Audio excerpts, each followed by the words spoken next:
she's got a fractured tibia, and she's been in the bed, they basically turned her into a bed patient as far as I'm concerned. So we're getting the discussion going, and the doctor is pressing me to agree to a do not resuscitate. They said mom is fit, of sound mind, able to make her own medical decisions, but this is a lady that speaks Greek. So that's kind of where the red flags were going up for me. My mother, I know for a fact, died alone, probably afraid, hungry, confused, and feeling like maybe abandoned by her son. For Rebel News, I'm Tamara Ugolini in Trenton, Ontario. I'm joined with George Patarakis in front of the Quinte Health Sciences Center, otherwise known locally as the Trenton Hospital. Now, George, you have a story of very cruel and inhumane treatment here. Can you bring it from the top? What was the circumstances that led to you, and more specifically your mother, your 84-year-old mother, being a patient at this hospital behind us?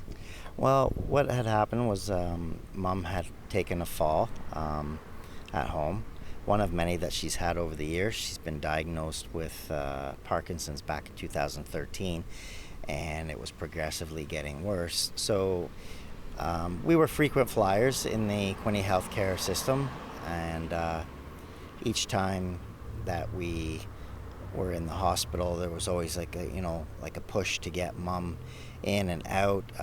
They would deem her fit to go home. Your mother's been discharged.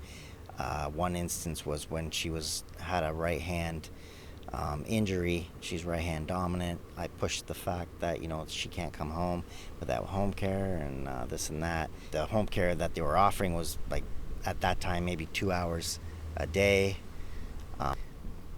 Mom took a fall. I brought her here to the hospital. And usually I go in as the translator. We have a Greek background, so Mom has a very thick accent. This time around, because of the COVID situation, they weren't letting people in right off the hop. They were saying we're overwhelmed in the emergency room. So I elected to wait outside, and an hour or so passed, and I picked up the triage phone again, and they said, well, listen, rather than you wait, if you want, go home and relax. Your mom's fine here. We're looking after her. The doctor will call you. I went home, and I phoned later on in the evening. They said, oh yeah, she's okay. We've got her sedated. She's just settling in, resting. No point in you coming and being here for no reason. So I went basically at first about a good 24 hours not seeing Mom face to face, and that's the first time I had ever done that. Basically dropped my guard down and not been by her side as an advocate.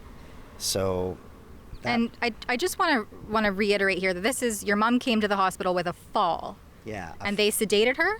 Yeah, like a fractured tibia, I was told. And I think they give her some morphine for some pain medication, like to help with the pain. So the next day, Dr. Lorette had contacted me and had indicated, you need to get in here and we'll, discuss a plan of attack here, whether what direction we're going to go as far as your mom's health care goes. And I said, what do you mean, what direction? I said, there's only should be one direction. It should be get her better and get her home. When I got there, I was approached by Dr. Lorette and another female nursing staff, and it was almost like I was getting the high pressure car salesman pitch, kind of like, do you want to buy this car or not? You need to make a decision now. There was a lot of talk like, we need to make a decision, George. We need to make a decision in what direction we're going. We don't have much time here. And I was kind of puzzled because there was no organ damage, like the heart, lungs, everything was fine. It was a fractured tibia. Mom had been in the hospital before with a fractured pelvis, and they had her sitting up within 2 weeks on a pillow, mind you, eating her meals. This time around, she's got a fractured tibia, and she's been in the bed. They basically turned her into a bed patient as far as I'm concerned. So we're getting the discussion going, and the doctor is pressing me to agreed to a do not resuscitate. Why, though, over a broken tibia? Are they talking about a treatment plan? Why aren't they treating her broken tibia? I don't know. I can't speak to that. I was kind of puzzled why they were pushing me to designate do not resuscitate on her. At that time, she also had oxygen in the nose and an IV in her arm, and she was sedated, I think, with morphine or Dilaudid. I'm not sure. And at that point, the doctor was pushing quite strongly to keep her sedated, remove the oxygen, and to remove the IV and stamp mom basically with a do not resuscitate status. And they'd labeled her as palliative. So I said to the doctor, I said, you know what, that's fine. I'll agree to a do not resuscitate because I get that. Even on somebody like myself or even bigger, chesty people, like, you know, a big grown man, you know, you're going to break every rib trying to jumpstart that heart. So I get that. So I agreed to the do not resuscitate. A little bit of sedation, I said, that's fine. But I said to him, I said, let's look at it as a game of cards. You take 2 cards and I'll take 2. I'll give you do not resuscitate and I'll give you the sedation, mild sedation, but I'll keep the oxygen in the IV and let's just see where it goes. So they agreed to that. 2-3 days later, mom was admitted upstairs and she looked at me. The food trays were landing. She looked at me, bless her heart, in the Greek sailor banter that she had between her and I. And she says, you know, what the heck are you waiting for? Get cutting up that food. I'm hungry. So I cut up the food. It was a regular diet. I fed her. She ate everything at lunch. Same thing happened at dinner time. I took photos before and after with my cell phone. I showed the doctor that was on duty up on the top floor there. At what point did the hospital start to say, hey, you're no longer allowed to be the primary provider for your mother and be here to provide her with the care? And what steps did they take to initiate your prevention of access to your mother? Well, it initiated when I was advocating to feed her. And then they said, it was on a Friday, they said, your mom's been deemed, you know, a swallowing risk, and we don't want you to feed her. We will reassess her next week if you like, but until then, we don't want you to give her any food. So that was on a Friday. So she was to go Friday, Saturday, Sunday, Monday, Tuesday, Wednesday or Thursday when that person was coming back to reassess mom. So that would have been another week that she wasn't going to eat. I said, you know what? I'm sorry. I can't look at my mom and tell her, no, you're not going to have food. No. So I said, I'm going to continue to feed her. And at that moment there, I was told if I attempted to feed her this Friday evening, her supper meal, which was basically puddings and applesauces and nothing spectacular, let me tell you, and ginger ales, they said that I would be trespassed. So I looked Danielle Vince in the eye and I said, okay, well, go home this weekend, enjoy yourself a nice T-bone steak or whatever it is you're going to have for your supper. Take a couple extra bites for Penelope and enjoy yourself. I said, I'll see you on Monday. I no sooner got home 20 minutes later and the phone rings. They had a change of heart. Okay, George, listen, you can come back and feed mom, the puddings and applesauces, but come next week on that assessment day, if it's deemed no food, it's going to have to be no food. I said, well, we'll cross that bridge when we get there. Anyways, we fast forward. She gets reassessed. They give her the green light to have a pureed diet. The IV came out. The oxygen came off. She's doing great. And then at that time, they were in a yellow zone, and they went from a yellow zone into a red zone. I was non-vaccinated at the time, still am. Mom was not vaccinated. So the stipulations the first time around were a rapid swab, comes back negative, you're good to go. No vaccine. I was the caregiver. I was the power of attorney. They didn't even acknowledge that. They didn't even want to even look at that or entertain that. They said mom is fit, of sound mind, able to make her own medical decisions. But this is a lady that speaks Greek. So that's kind of where the red flags were going up for me. Okay, They'll take her word as far as her medical care, but they won't let me translate for her. So they went into the red zone lockdown. So now that means nobody can get in, whether you have your triple booster or you have 13 vaccinations, doesn't matter what it is, you're not getting in. After George and I met, I did reach out to the generic email address for the Quinte Health Sciences Center. I wanted to clarify the following. What is the routine treatment protocol for those coming to the emergency department with fractures? In January and February of 2022, did the Trenton Memorial Hospital require vaccination of visitors and or care partners to the hospital? And if so, under what circumstances were exemptions honored? Is there a policy in place that stipulates criteria for hospital administrators to trespass care partners and or visitors from the hospital property? Unfortunately, at the time of this report, the deadline has surpassed and no one from the hospital has responded to my request for clarification. When they came out of red zone back into yellow zone, Quinte Health Care here implemented their own new in-house policy within the Quinte Health Care umbrella that now in the yellow zone, you now have to be vaccinated and before you can go up. And I didn't see my mom face to face for 2 months. And for the last 2 weeks of her life, we were reduced to phone conversations. And within that last 2 weeks of her life, they went as far as moving mom from her room, which was 206. I had no idea what room number she was in. I would phone and ask to speak with Danielle Vince.